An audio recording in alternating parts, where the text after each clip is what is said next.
Dito muna tayo sa ating unang pag-uusapan sa balitang kumuha na nga daw ang Los Angeles Lakers ng bagong sentro. Alam naman nga ninyo mga tropa na isang sentro nga ang pinaka-target na makuha ngayong off-season ng Los Angeles Lakers, especially ng kanilang bagong head coach ni si JJ Redick, since balak nga niya itong itandem kay Anthony Davis. At sa kabutihang palad rin naman nga mga tropa ay kumuha nga talaga ang Lakers nito ngayong araw.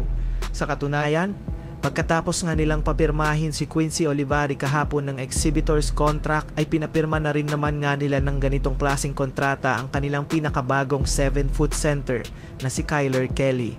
Para nga sa mga hindi nakakakilala, ito nga si Kelly ay naglaro na sa iba't ibang mga team sa G League kung saan nag-average nga siya dito ng 8.4 points sa kanyang 68.6% shooting from the field. Sinamahan pa nga niya ito ng pagkuha ng 6.4 rebounds, 1.5 assists at 2.9 blocks per game. Siya rin naman nga mga tropa ang itinanghal bilang 2024 Defensive Player of the Year matapos siyang maging league leader pagdating sa blocks. Kaya sigurado nga na mapapakinabangan ito ng gusto ng Los Angeles Lakers.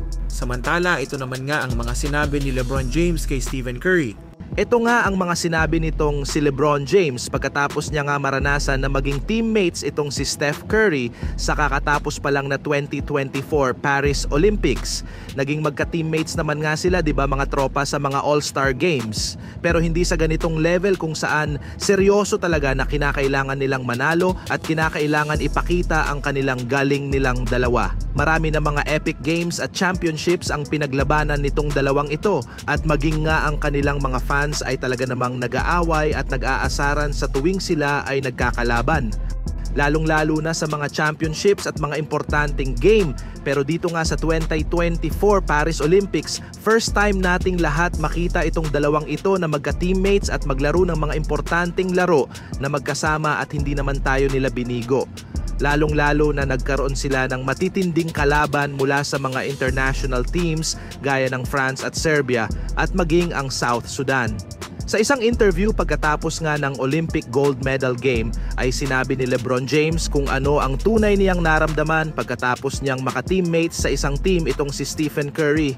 Ayon nga kay LeBron James, nakita na nga niya ang mga pinagagawa ni Steph Curry noon nang magkalaban pa sila sa NBA Finals.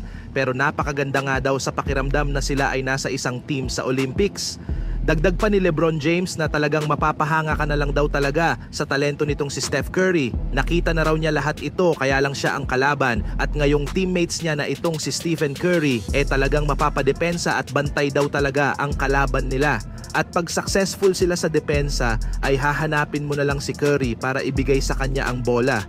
Sa madaling salita, sinasabi ni LeBron mga tropa na pag binigay mo ang bola kay Curry halos sure ball na agad ito kapag ito ay nagbitaw ng bola. At yan nga ang mga sinabi ni LeBron James patungkol kay Stephen Curry.